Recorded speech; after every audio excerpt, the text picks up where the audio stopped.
Good. So let's start with the session number 7. The first speaker is Jie Long. Did I pronounce this correctly? Yeah, exactly. I practiced. Thank you. He's the co-founder and CTO of Titha Labs, and he's developing the Titha Ledger, which is a decentralized platform and a protocol for live streaming, video streaming, YouTube-like videos. Before that, he was working in various Silicon Valley startups, and he got his PhD degree from in computer engineering from the Northwestern University. The floor is yours. Okay, yeah, thank you for the introduction.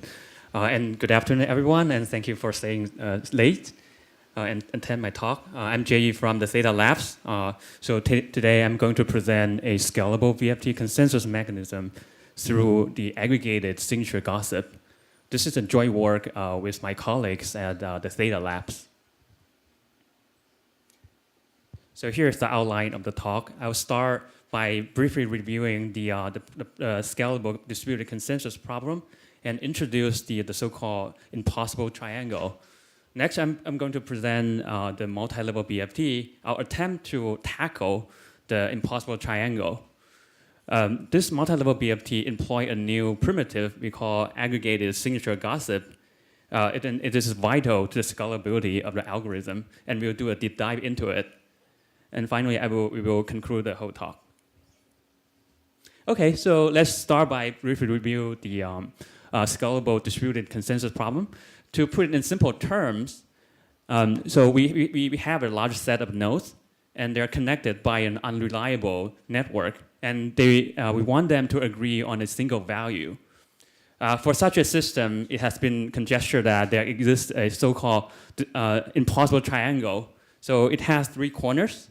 On the top here, we have decentralization, which means the number of nodes that is allowed to participate in the process simultaneously. On the lower left here, we have throughput, which means the number of transactions the system can process per second. And finally, in the bottom right here, we have consistency, which means that the extent to which the data on different nodes can keep consistent. So different existing projects has made different trade-off among these 3 goals. For example, the POW Nakamoto consensus choose decentralization and consistency over throughput. Some other projects like IOTA, they may emphasize more on decentralization and throughput, but less on the global consistency. Finally, the traditional consensus mechanisms such as PBFT, Paxos, and RAFs can achieve very high throughput and can result in excellent consistency, but typically they only allow a limited set of nodes to participate. So there's a natural question I want to ask. For such a system, can we build a protocol to kill 3 birds in one stone? So today I'm going to present this multi-level BFT, which is our attempt, which can hopefully result in a better trade-off among the 3 goals. So where shall we get started? We decided to start from the famous PBFT protocol. Why PBFT? Because it can achieve both high throughput and consistency. So for example, it can easily achieve thousands plus of transactions per second, and it can provide safety guarantee even with an asynchronous network. The only limitation is that it typically only allows, let's say, 10 to 20 nodes in the system. However, we know decentralization is very vital for applications such as cryptocurrency, because this decentralization is where our trust in cryptocurrency coming from. So we will work step by step to enhance this protocol to be able to handle a large set of nodes, up to thousands of nodes. So let's get started by mapping the PBFT onto a simple diagram. Here we have 4 nodes. We call them the validator nodes. They are connected to each other, and so their job is to rotate, to propose new block and add them to the tail of the blockchain, and then they run the PBFT consensus mechanism to agree on these new blocks. To reach the level of decentralization we want, the first step to enhance PBFT is to allow permissionless access, or we call open access. The vanilla PBFT doesn't allow that because of the problem of a Sybil attack. In PBFT, one node has one vote. So if you open access, then arbitrary number of malicious nodes can join the network, and it can overwhelm the honest node. So in order to combat with Sybil attack, a common approach is to add weight to the vote, which means now a voting power of node should be proportional to the number of coin it holds. So by adding the stake weighting, so it essentially results in the so-called delegated proof of stake mechanism. However, even after we enable open access, due to communication complexity, this PBFT can only allow 10 to 20 nodes to join the system. So to address this shortcoming, so our second step is to allow more nodes to be able to download and verify the blocks. So we noticed that many POF blockchain already allow a lot of nodes to download and verify the blocks. However, we want to emphasize that there's still lack of a mechanism to incentivize people to run this full node. So without a proper incentive mechanism, people will not be motivated to run the full node to verify the block, because this costs energy and computing power. Why should anyone waste money and get no return? Oh, so to address this issue, here comes our big forward step. So we propose to not only allow all these nodes, this peripheral node, to download and verify the blockchain, but we want to allow them to be able to vote for the block and be able to receive the block reward for the voting.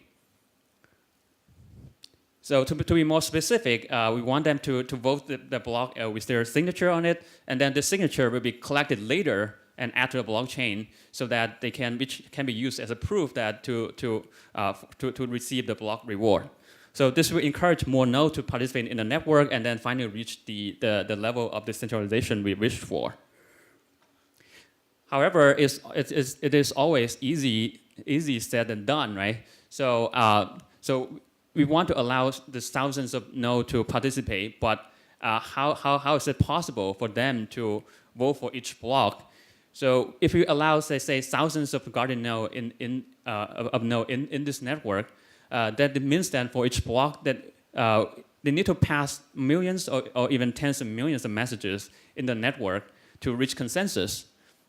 And this is very hard to fit into the typical 10-second block time. Moreover, because the underlying network is unreliable, inevitably some of the messages might get lost in transmission, so that even within one block time, they may not be even to reach the consensus at all. So in order to address this problem, then we have two observations. The first observation is that we need sufficient amount of time, actually, for this node to vote for a block without, and then we want to do this without increasing the block time. And then the second of all, and we need to be able to reduce the number of messages that is required for them to reach consensus. So next we will see how we can address each individual bullet point here. Okay, so for the first bullet point, we propose that all this node we call the guardian node to be only vote and finalize the checkpoint blocks instead of every block. So what is a checkpoint block? So in this slide, we show this blue block is a checkpoint block. The definition of the checkpoint is pretty simple. It's essentially just a block whose height is a multiple of a certain constant t. For example, this key can be 100, so that the block at height 100, 200, maybe 300,000, 10,000 can be a checkpoint block. So by only asking the guardian node to vote for this checkpoint block, essentially they have much more time to reach consensus, so which makes the agreement a possibility. And then you might want to ask why finalizing this checkpoint block is sufficient. So this is because the immutability feature of the blockchain data structure. We know in the blockchain, so the header of each block actually contains the hash of the previous block. So that if, let's say, if all the guardian nodes be able to agree on this checkpoint block, and then they should be agree from the genesis of the blockchain up to this point, although they didn't explicitly vote for any block in between. So this actually saves a lot of work and then increase the amount of time for them to actually reach consensus. So this strategy actually leads to a strategy which we call the multi-level BFT. So why we call it multi-level? At the first level, as we described, we have this validator committee, which have a relatively small size, like 10 to 20, and then their job is to rotate and propose new block, and then run the PBFT to settle on the new blocks. Because of their relatively small size, they can actually produce and then agree on this block at a fast pace. So they can produce block and very fast, and then which can achieve a high level of a throughput. And then we noticed that although their size is relatively small, 10 to 20, but if they're run by different independent organizations, actually they are reasonably difficult to compromise. So this validator committee already forms the first line of defense against any hacking attempt. And then on the second level, we have this guardian network. Their goal is to finalize the checkpoint blocks. And they have a large size. We noticed that we want them to be able to achieve 1,000 plus node or even more, 3,000, 5,000. And then they only need to finalize the checkpoint blocks. They form the second line of defense. Because of the sheer number of guardian nodes, they're substantially more difficult to compromise than the validator committee. So here I prepare a simple animation to illustrate how this multi-level BFT actually works. So at this point, we have this 4 blocks here, right? They're all proposed by the validator committee and has already been settled through the PBFT protocol. And then next, a new block got proposed and then added to the tail end of the blockchain. And then they again run this PBFT to agree on this block. So, and then this process continue, and then the next block, and then this next block, right? So this goes on and on. But in the meanwhile, this guardian network starts to identify the checkpoint block and try to vote and finalize on this checkpoint block. For example, the first block here, they identify this, maybe this high is 800, so they think this is checkpoint, and then they will run the vote to finalize this block. So after this block is finalized, they will not stop here, and then they continue to find the next checkpoint, so which might be this one. So we know that they actually skip the 2 blocks in between, so which then save them a lot of time and then allocate a lot of time here for them to actually reach consensus. So after they finish finalizing this block, they continue to identify the next checkpoint, which is this one. So that at this point, by doing this leapfrogging, this guardian network has catch up with the validator committee. So we know that in this simple animation, although we first show the block settlement process and then the finalization, but in practice, these 2 processes are largely independent and they can be executed simultaneously. And then at this point, we want to ask then whether this has already solved our question, solved our problem. So by the checkpoint finalization trick, then we thus allocate more time for the guardian network to reach consensus. However, if you don't, we just use the simple implementation for them to vote for the checkpoint block, then it still brings substantial amount of messages. So here is an example. So we have this 7 guardian node, lying on this circle, and then they want to vote for a new checkpoint. Let's say if they implement the all-to-all broadcasting, then it's easy to calculate that the amount of messages will be O(n) squared, right? So this is only seven nodes and easy to handle. But how about we have thousands or even more guardian nodes? Then at that point, the messaging complexity will be just too prohibitive. And then in order for them to reach agreement, then we need to make this T a large number, the gap between the checkpoint and large number. However, that's very undesirable because that will increase the block finalization time. So what should we do? So we propose to leverage another very powerful crypto tool, which is called the signature aggregation. What's the benefit of signature aggregation? It can be able, with the signature aggregation, it can encode multiple signatures in a constant size signature. So, on the right figure here, we show a star topology. Now we have the 7 nodes still on the circle, but in addition, we have this 1 node at the center here. And then, so for a new checkpoint, each node in the circle here will sign this. If they agree on the new checkpoint, then they will send a signature to sign the checkpoint and then send them to the center node here. And then after the center node receives the signature from this circle nodes, what it does is to run a signature aggregation to compress all the signatures into one single signature. So we know that here in our figure here, this signature now have different slices of color, right? So this represents the signature share from each node. So that one single signature here represents the approval of the nodes on the circle. So after that, what it does, so it sends this aggregated signature back to the peripheral nodes here, and then after them all receive like this aggregate signature at this point, every node in the network knows that this new checkpoint has been approved by all the other members in the system. So by looking at this graph and compare it to the previous all-to-all broadcasting, then we have seen a significant reduction in terms of communication complexity.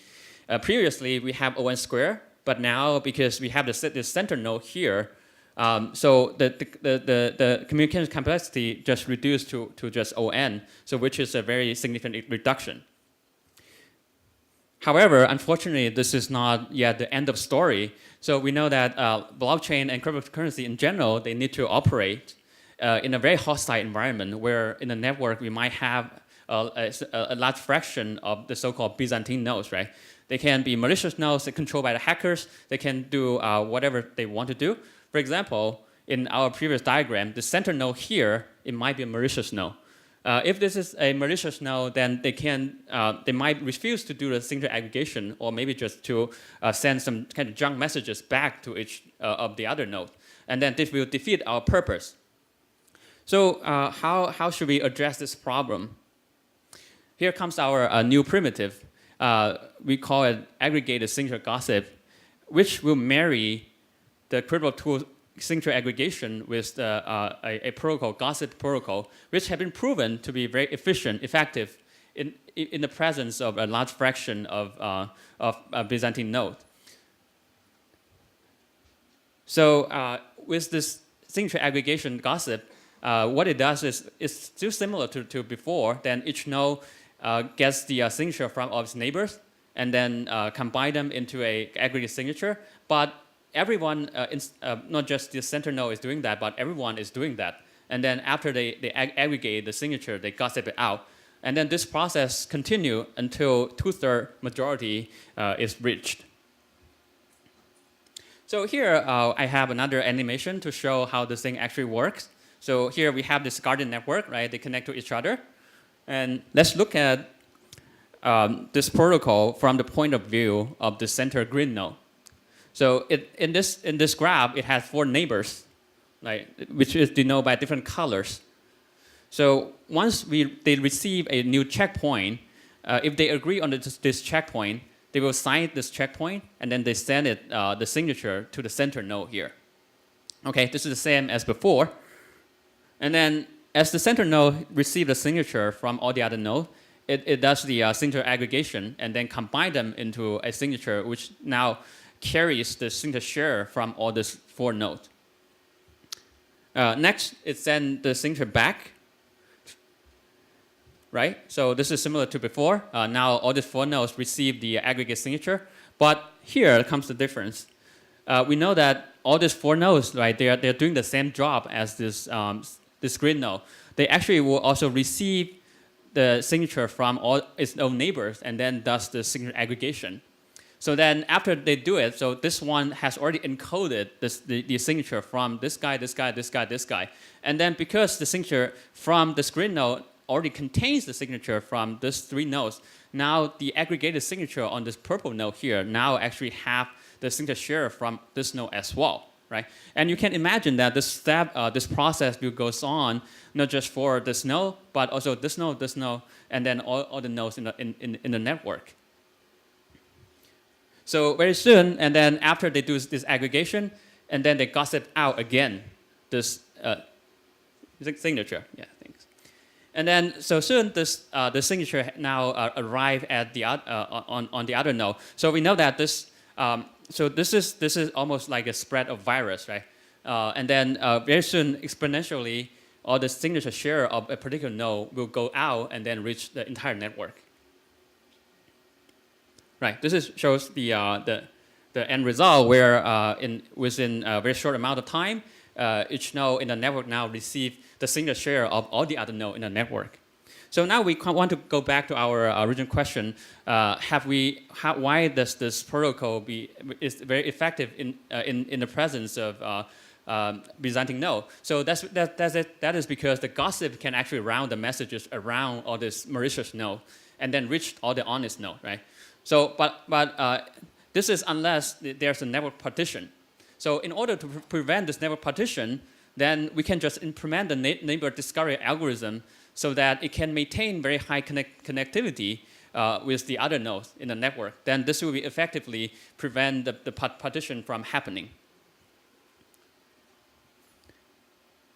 Okay, so yeah, this slide contains some details, but I will not go into it. But I just want to highlight that the signature aggregation, there's a lot of candidate we can use, but in particular, we choose the BLS signature aggregation.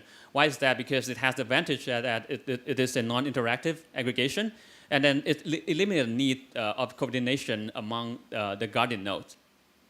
And then in our paper, we have the correctness proof, and also we have the analysis for convergence. It can be shown that within log n time, then this signature gossip will converge. And then we also have this done various simulation, and we see that in most of cases, even with 1,000 or 3,000 of guardian nodes, before a guardian node send and receive about 100 messages, then this whole gossip process, gossip is can come to termination. So which means that this protocol to be very practical to implement. Okay, so here comes the conclusion that we started the talk by introducing the scalable distributed consensus problem, and we discussed briefly the impossible triangle. And then we proposed the multi-level BFT, which is our attempt, and hopefully can achieve a better trade-off among decentralization, throughput, and consistency. So in order to implement multi-level BFT, we propose a new primitive we call aggregated signature gossip, and it has the advantage of fast convergence, and then have very low communication complexity, and then it's very robust, even in the presence of a large fraction of Byzantine nodes. So this concludes my talk, and then thank you, and any question is appreciated.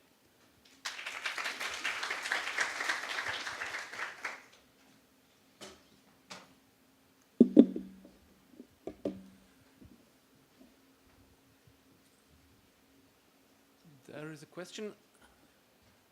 I also have one. Thank you. Your concept reminded me a little about this gossip protocol that is implemented by Hashgraph. Can you maybe compare it a bit? Yes. So yes, there's definitely some similarity in terms of that, but I think probably the target the goal is different there, right? So my understanding of the hash graph is that so each message also contains the gossip or other messages, right? And then they aggregate it into a node so that which represents that now I have all this gossip which represent the approval of all the other nodes in the network. Here we are using this aggregate signature gossip to solve the problem of scalability. So that and then it's also in a different context of block finalization. So, but there's some maybe some detail we can also continue to discuss after the talk. Sure, thank you. Over here. So the communication cost of your signature aggregation protocol, it should be of the order of the width of the graph times the average degree, which should be n squared for some general type of graph. Is that right? Yeah, interesting question. So, so you mean the the communication complexity, right? Yes. So that actually, I think I agree that is proportional to the width of a network. But let's say if every node in the network has, let's say, on average has a constant size of neighbors, then it's actually the width of network should be kind of in the log n order. So this kind of very easy proof. Let's say on the center you have one node, right, and there's 4 neighbors, and then the 4 neighbor has 4 neighbors, right? So the second degree of neighbor now have 16, which is 4 to the square, right? And then now the third level have 4 to the third to the cube. So that is actually the width of the network is actually the log n order. That's my understanding. Okay, I have also one question. Yeah, Who sure. selects the committee? Committee, yes. So maybe I can go back to this slide.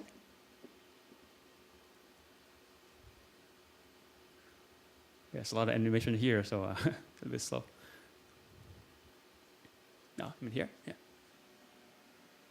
So who selects this committee of 10 to 20 nodes?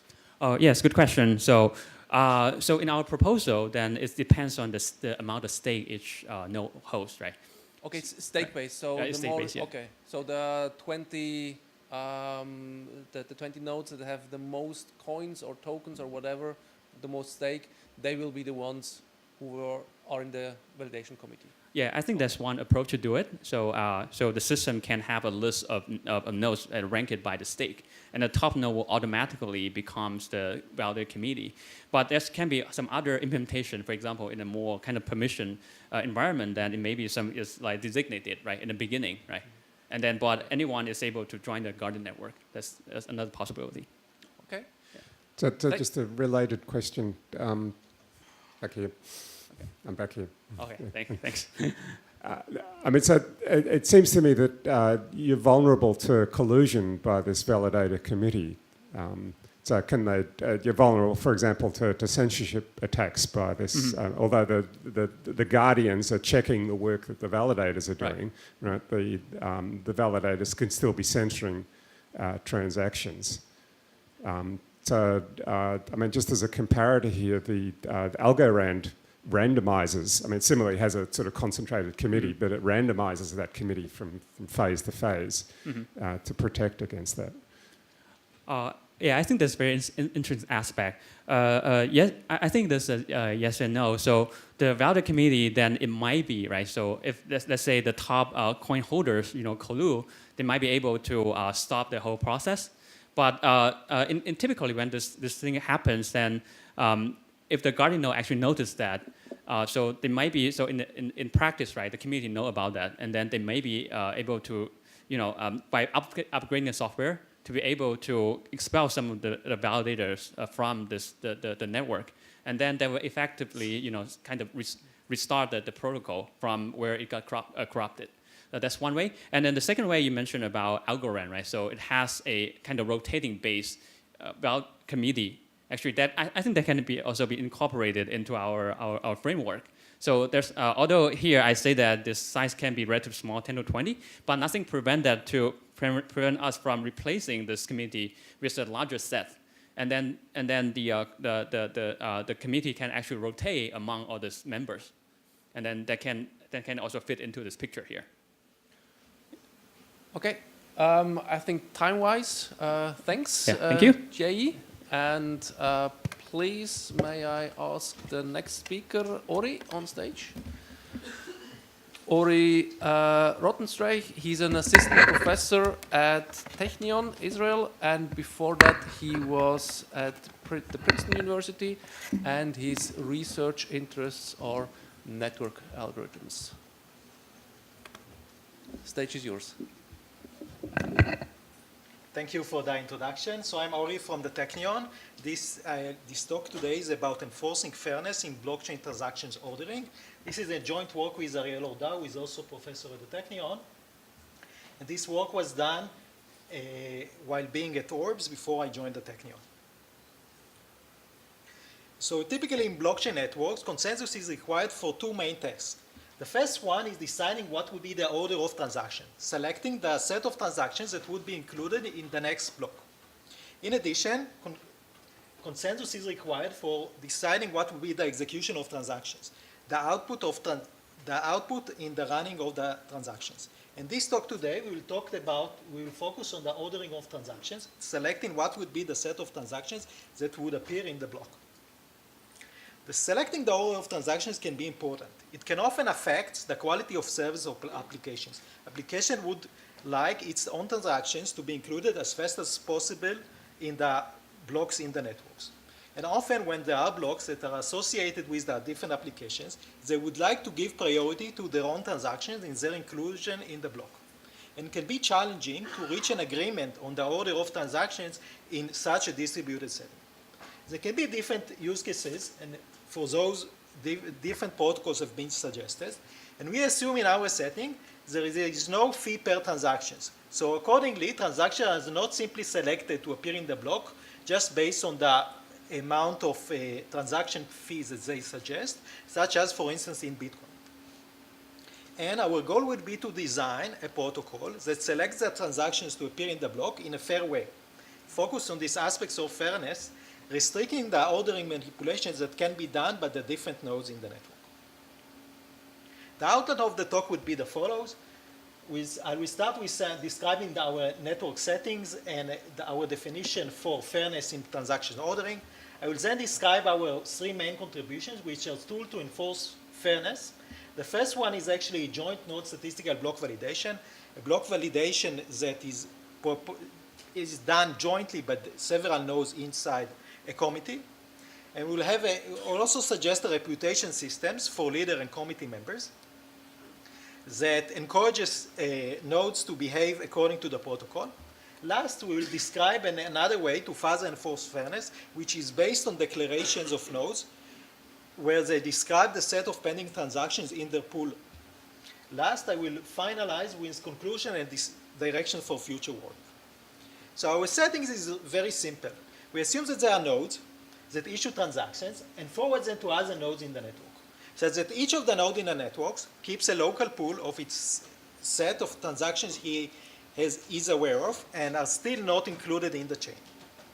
And a selected node called the leader is selected, and together with a committee, they participate in an agreement protocol to decide what would be the next block. And whenever we have an approved block, it's simply added to the chain. Just notice that the pools between the different nodes in the network can differ. Just because there can be different network latencies, it may take different times in order for transactions to reach the different nodes in the network. And we assume for simplicity that each of the existing transactions in the network appears with some fixed probability by each of the pools in the network. So an agreement protocol can be in a high level work as follows. A leader is randomly selected in more than different nodes, and it constructs a block based on its local pool, the set of pending transactions it is familiar with. And there would be a validation process done by the different committee members, nodes selected to serve as in the committee. And we'll focus on the question, how to decide whether to accept or reject the block in order to achieve this fairness. What should be the policy done by the different committee members in order to make sure that there is a fairness in the selection of transactions. So what we actually mean when we refer to a fairness in blockchain in selection of transactions ordering. We would like each of the pending transactions in the network to have a similar probability to appear in the next block, selected block. And in order to do so, we'll rely on randomness for two different objectives. The first one is the selection of the leader and the committee members. And in addition, we'll use randomness in each of the rounds where block is selected, to imply an order on the transactions through hashing. And this order would be taken into account in the expected behavior of the leader when it has to select, in the way it has to select the transactions. And we'll enforce the fairness through this validation process by the committee members. And the leader might be selfish.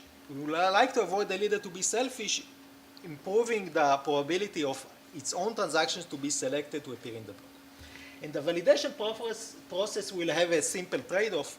Okay, we'll want the validation to be strict in order to achieve the fairness, but on the other hand, we'll want the network to enjoy liveness, so that the validation process is not strict enough, and there are higher chances when a node behaves according to the protocols that its suggested block would be approved. Let's see a simple standard selection approach. So we assume that we have a block size which is limited to include at most B transactions. And the leader has to take, based on the random ordering and the hash values that are calculated differently in each of the rounds, the leader is expected to select the B transaction with the lowest hash value. And in validation, we would like to, each of the committee members will calculate a simple computation of the block based on its local pool. And since there are differences between the different pools among the network, we'll just ask for a high similarity between the suggested block to the block computed locally by each of the committee members. Let's see the different behaviors that an honest leader and a selfish leader can take. So on the left side, we see the behavior of an honest leader. So this honest leader simply selects the B transactions included in the block based on by taking the B lowest transactions from its local pool. On the other hand, on the right side, we see a selfish leader which tries to give higher priority to its own transaction. This selfish leader selects its B transactions from a larger number of B prime transactions by simply skipping some of the transactions that he doesn't like to give priority to, the transactions that belong to other nodes in the network. So the nodes can always say, yeah, I never heard about these transactions, so therefore I don't include them in the block, although these transactions have low hash values. So it selects the B transactions from among a larger number, and accordingly, a threshold which is described as the largest hash value among the selected block becomes higher when the leader is selfish and does not exactly follow the protocol. Let's see a simple statistical testing that can validate this selection by the node. So if we denote by T the largest maximal transaction hash value among the transactions in the block, and we denote by B prime the set of transactions which have hash value larger than this not larger than this threshold. So the leader statement is actually that it selected the block as simply all the transactions with a hash value smaller than the threshold. This is the statement given by the leader. And this statement can be verified by the committee members. They use the fact that each of the transactions that are below the threshold should appear in their own block with some fixed probability alpha. So how this statistical testing can be done? So in order to do so, we rely on the fact that alpha of these transactions should be familiar with the block. So a committee member, based on the threshold, calculate the number of transactions that are in its own pool are lower than the threshold. So if we denote this threshold by BI, this node try to make sure that at least alpha of them, okay, are included in the block suggested by the leader. If the leader cheats more and gives higher priority to its own transactions, it uses a larger threshold, so therefore it might be more difficult for the block to pass this statistical testing. And this can be shown that this statistical testing allows an honest leader to pass this verification by probabilities that are closer than 1. When we have a committee, we'd like simply ask that a minimal number of the committee members actually allows this test successfully for the suggested block. So in this talk today, we'll focus on this baseline block verification process, and we'll suggest 3 different improvements. The first one is joint node statistical validation. We'll show that if the testing is done jointly by the different node members, we can achieve more accurate results. We'll also suggest reputation systems for the leaders and committee members. And we'll also describe how to show that declarations on the transactions, pool of transactions can further improve the fairness. So let's see the differences between a node-independent block validations to the proposed joint node block validations. On the left side, we see here the node-independent block validations, where a leader suggests a block, and then the block is verified by the different committee members. And each of the committee members either accepts or rejects the block, and based on the different opinions of the committee members, we decide either to accept it or not. On the other side here, the right side here, we see the suggested proposed joint block validations. So the leader suggests a block, and there is some internal communication process between the different committee members, and then a joint decision follows this internal communication, and there is a single joint decision either to accept or reject the block. Let's see some intuition why a joint block validation can be more accurate than the different independent block validations. So we consider 2 different cases, and we explain why there should be a distinction between the 2 different cases. On the first one, we have 2 nodes, node I and node J, that each of them has 2 transactions that are expected to be included in the block, but both of them do not appear. And these transactions differ between are 2 different transactions between the 2 different nodes. On the second case, we again see 2 nodes that each of them has a single transaction that are supposed to be included in the block, but is not included. But the case is that this is the same transaction between the 2 cases. So if we look what is actually the probability for the 2 cases, in the case of an honest leader. So in the first case, the leader actually did not receive both transactions. And this happens with a low probability of 1 minus alpha to the square. On the other hand, in the second case, there is only a single transaction that the leader was supposed to include, but did not include. And this can happen with a higher probability. While the independent block validation does not distinguish between the 2 cases. In both cases, it has each of the nodes see a single transaction that was supposed to be included in the block, but was not included. So the alternative joint node block validation works as follows. The leader suggests its block proposal, and the different committee members ask what is actually the union of the set of transactions that are supposed to be included in the block. So each of the committee members shares with other what are the set of transactions that he is aware of and are supposed to be included in the block. And the different committee members calculate the union of these sets. And based on that, based on the size of the union, the practical number of expected number of transactions and the observed number of transactions that are really included in the block, and this network parameter alpha that affect the similarity between the different pools, and this joint decision should be made.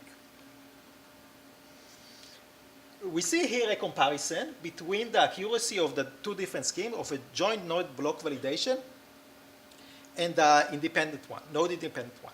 When we decide either to accept the block or not, there can be 2 different errors. The first one can be a false positive when a block of a dishonest leader is approved.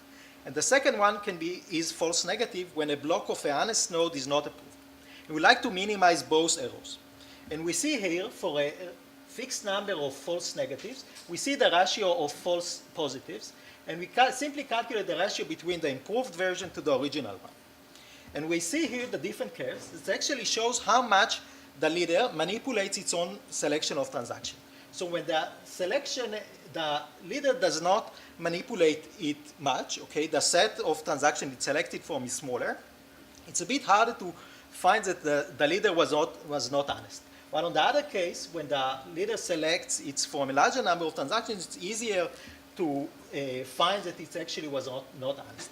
And we see that we can reach an improvement between 20 to 40% in reducing the case of false positives for a fixed number of false negatives.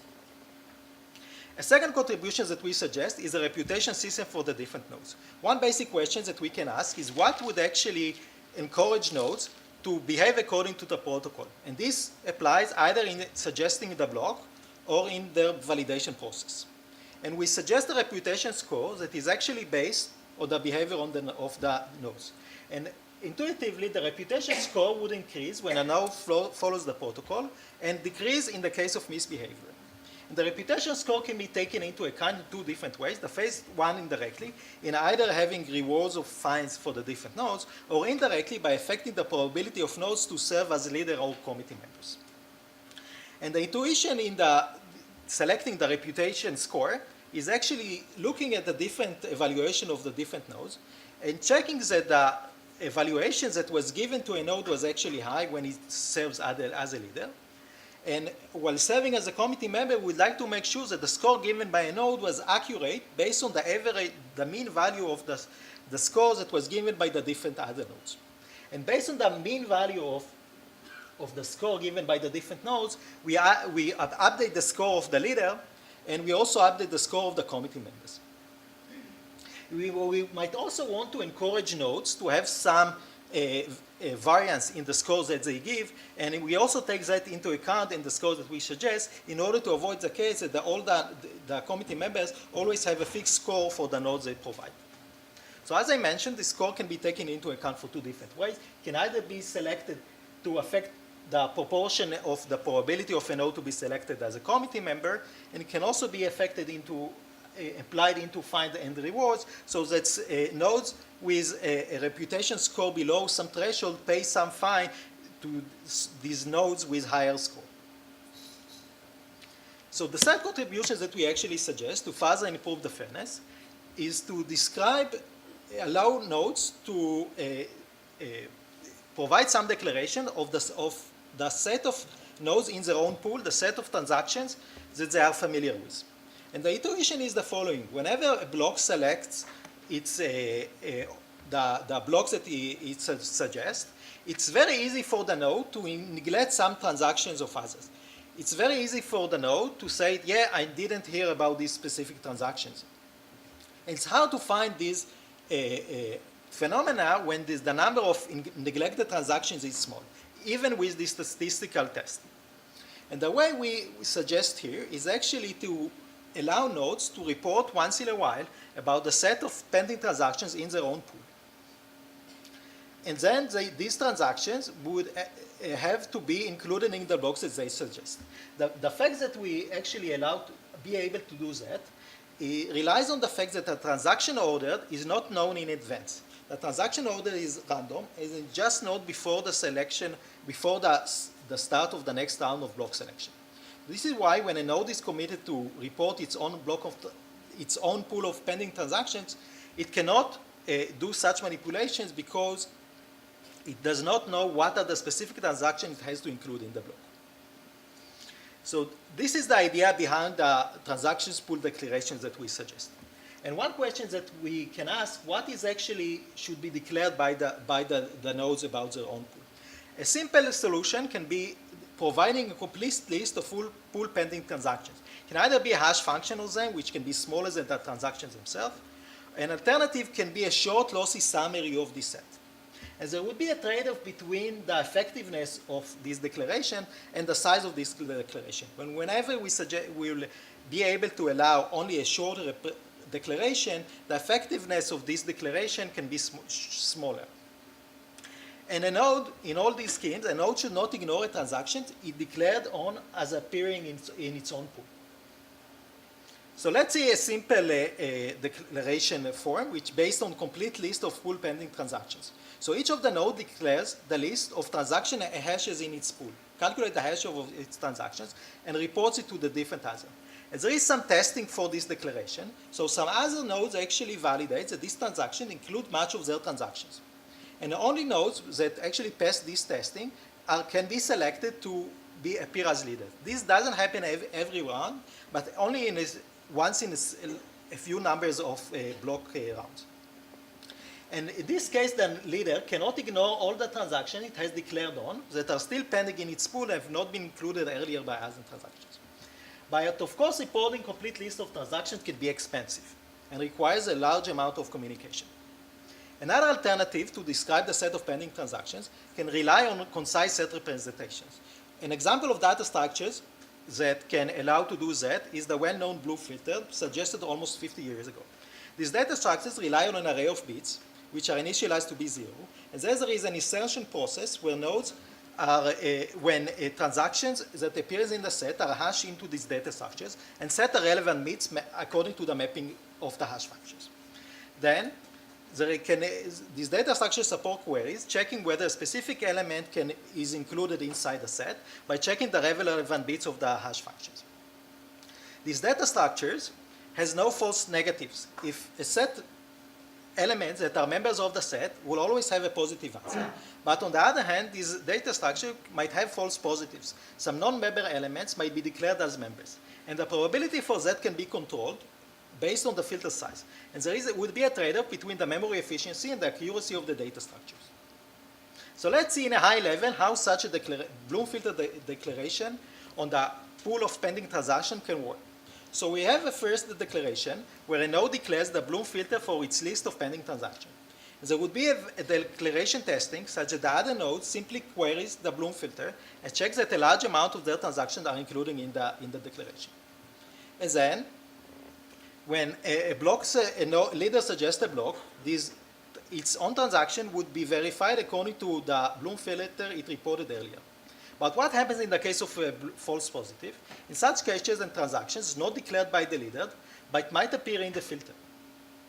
So the number of, in such cases, we can actually control the number of false positives so that we design the filter length in order to minimize the number of false positives, so the expected number would be very small.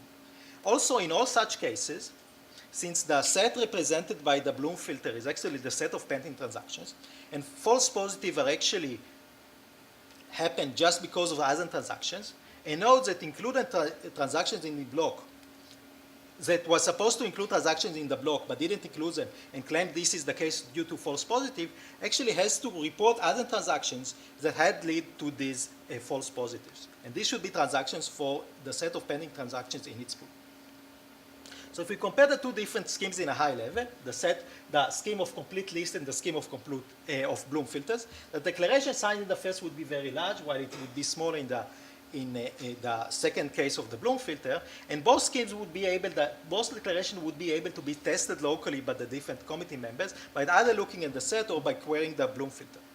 But in the case of the block testing, the first list, the case of the full list can be more accurate, while in the case of Bloom filters, it should be some small number of false positives might allow the node to have a small amount of manipulation in the block it suggests, but we expect this number to be very, very small because the length of the Bloom filter can be controlled by the proposal. So to conclude this talk, we consider a simple random fair block selection, and we describe three different approaches to enforce fairness in this random block selection ruling. The first one was based on the joint node statistical block validation. The second one was a reputation system to encourage nodes to follow the protocol. The third one was based on declaration of the set of transactions pool content. We took advantage of the fact that the set of transactions that would be required to include in the block are not known in advance in the time the node has to report its declaration. There can be several open questions and directions for future work. We can either ask how to further improve the fairness in block selection. We can also look at additional data structures and ask what should be the data structures, as for instance Bloom filters mentioned here, and what they should represent in blockchain networks, for instance the set of pending transactions in a pool. And we can also ask more broader question, what is actually the meaning of fairness in blockchain networks? Here we're focusing on specific form, which is actually the probability of transactions to be included in the block. We can either look at it in a broader way, either the incentives for nodes to forward transactions, and etc. Thank you. I would be glad to take your questions.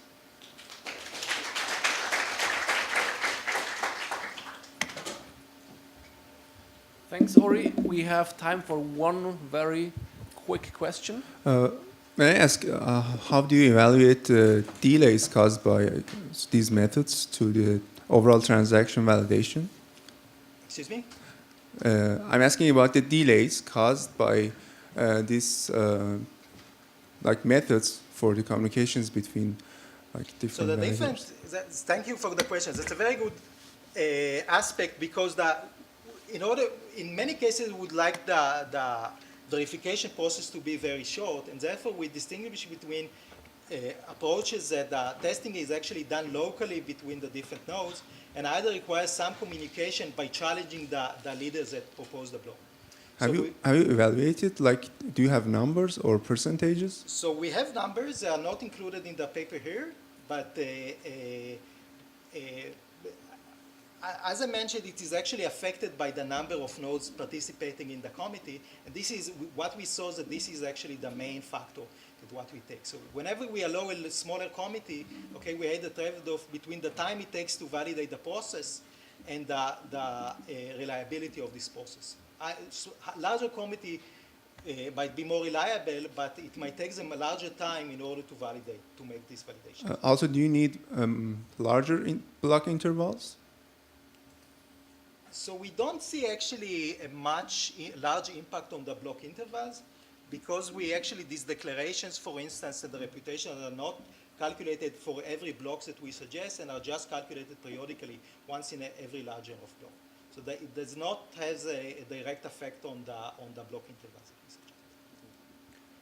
Okay, thanks. May I ask Daniel Reisbergen? Almost, okay. I practiced.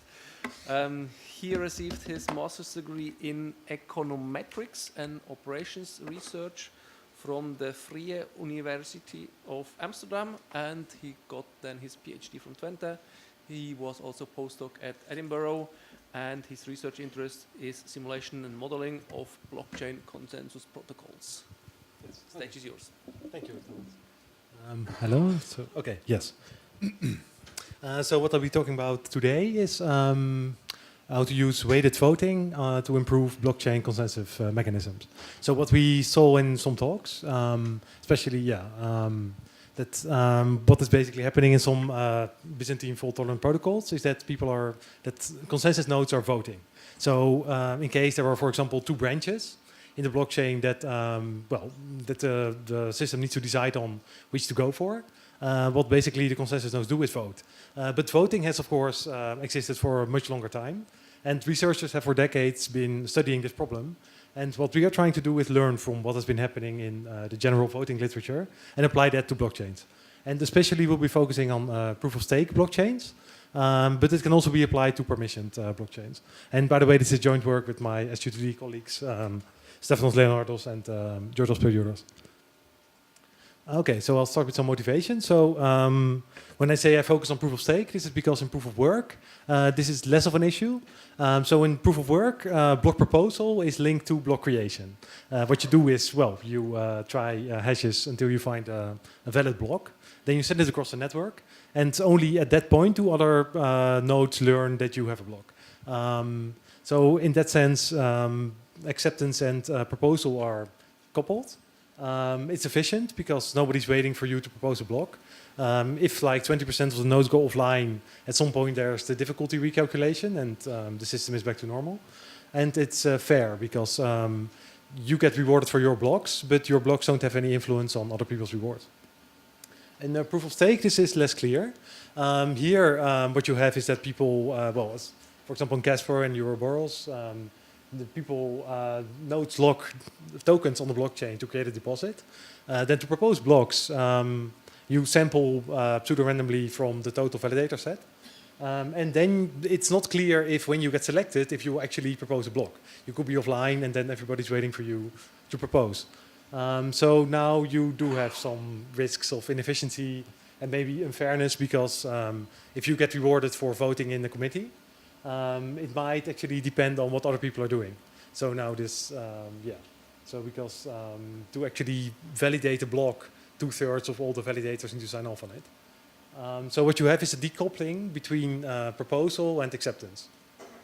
What we are trying to do is to see if we can maximize sort of the probability of reaching acceptance on the block, given that we know the past histories of validators. And we look at what they've been doing and adjust the weight of their votes accordingly. So first I'll say a bit about what kind of mathematical model we're using. So we want to reach consensus on whether a block is valid or not. The committee members will be voting. So this factor V is the results of the votes. So each validator votes basically +1 if they agree, -1 if they disagree. And then this is the quorum, or at least the required size to reach a decision. So if, for example, if this is 1/2, then this right-hand side evaluates to 0. And then what this does is basically count if you have more +1s than -1s. Well, that's indeed what you would expect for majority voting. But in weighted voting, what you get is that each vote is weighted by WI, which depends on each validator. And of course, now the question is how to choose these WIs in a correct fashion.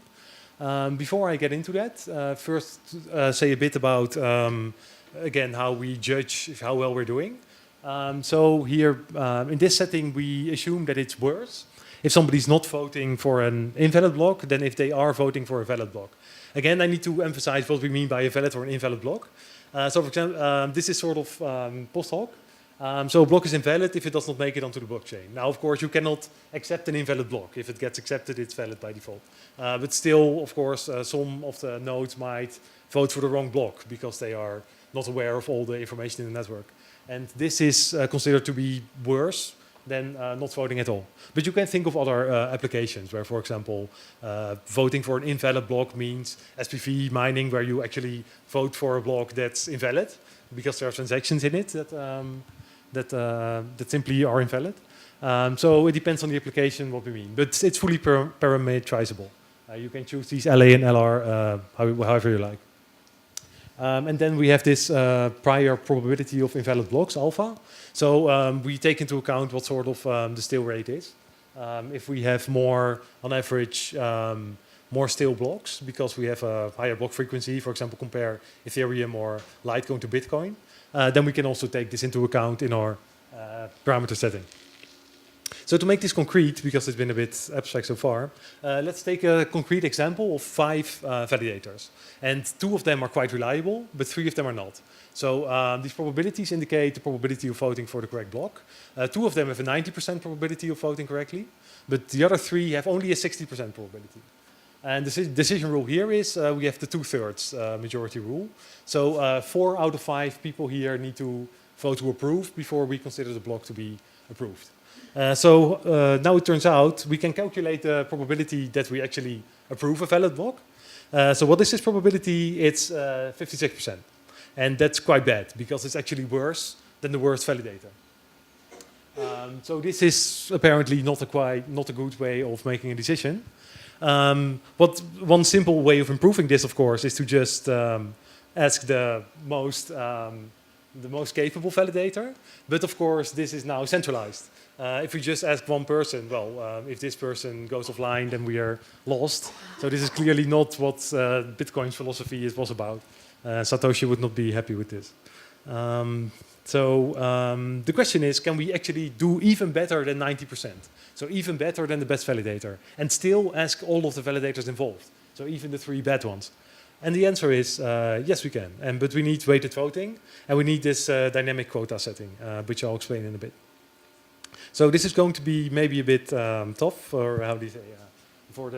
Considering it's almost 6 p.m., that may be a bit heavy. But this Q is now the quorum, and it's dynamic in the sense that it depends on these validator weights that change all the time. And it's independent of, everybody's weight is independent of other people's weights. So you compute the weights as the logarithm of this probability. I'll say more about how to actually estimate this probability later. And then you get this rule, where it's basically 1/2 plus something. And this something depends on how conservative you want to be. So if you know that, for example, the stale rate is really high, you want a high threshold. And if you know that taking an incorrect decision is much worse than not taking a decision at all, again, this quorum, the threshold will go up. So again, it's fully parameterizable.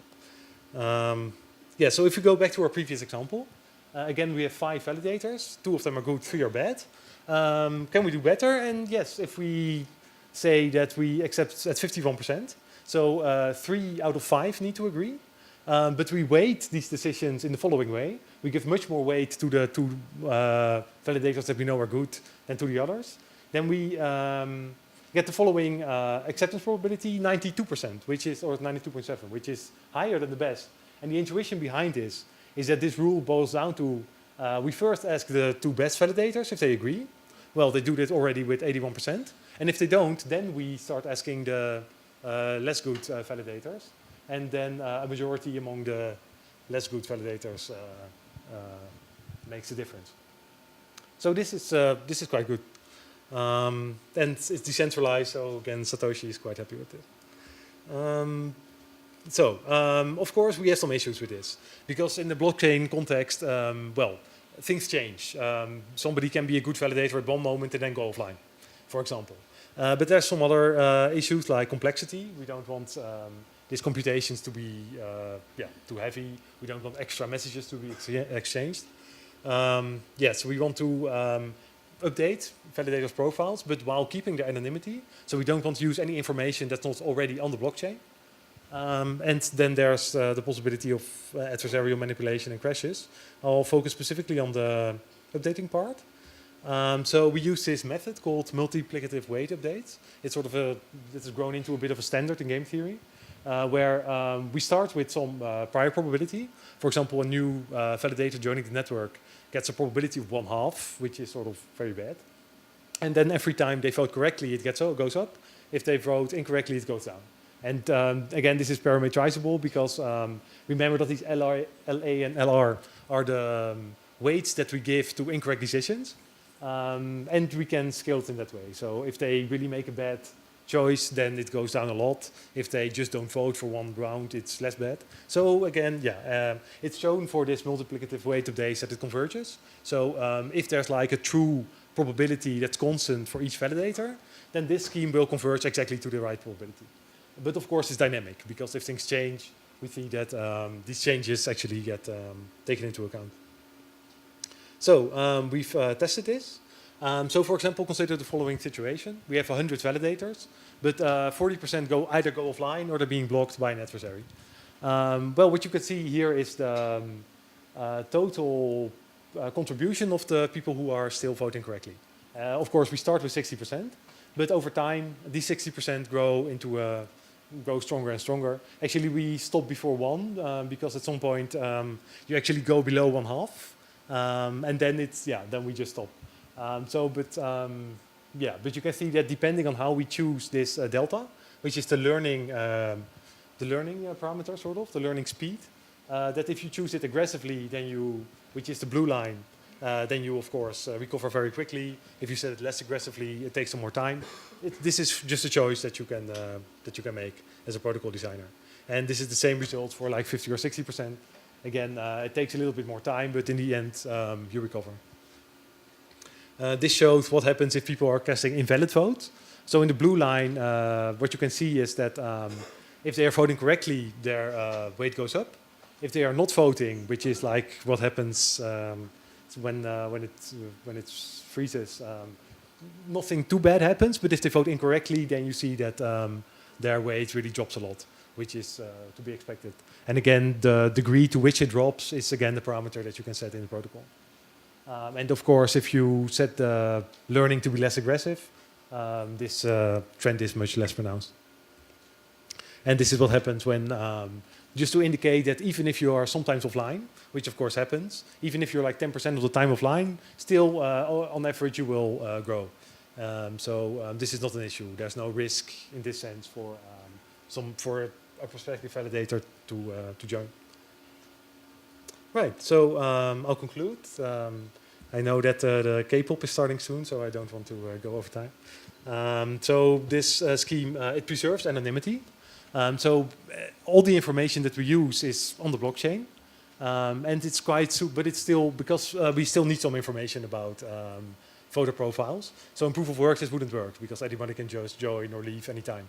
But in a proof of stake setting, where you need to have a deposit, or a permissioned setting where you need to have an account, then you can actually look at people's histories.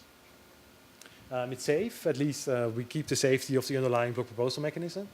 And we have a defense against these blindsiding attacks. So in proof of work, somebody can just for a 51% attack, for example, switch from one cryptocurrency to another, and of course maybe temporarily seize a majority of the hash power on a smaller cryptocurrency.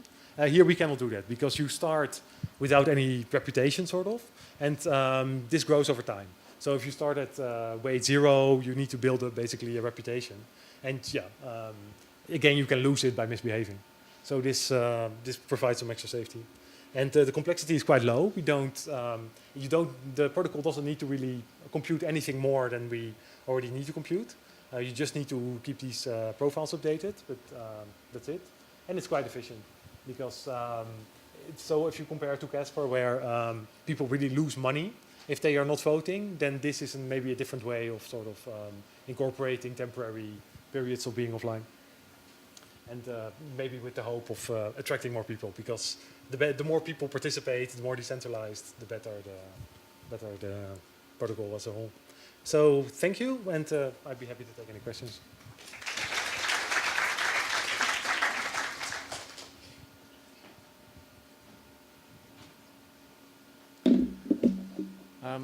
Before we start with the questions, I have also one question. What's the target blockchain? So do you have any kind of blockchain in mind where you want to integrate that? So I think the most logical ones would be Ouroboros, or Cardano, or Ethereum. Though, because but you can, those are the ones we had in mind. But again, it's much more general. Have you started integrating or looking into integration? Not yet. Okay. But so we did implement our own proof of concept simulator, but we're not working towards actually integrating into any one at the moment. But we did, so there has been some contact, but it's still very preliminary. Okay. Then thanks, Daniel.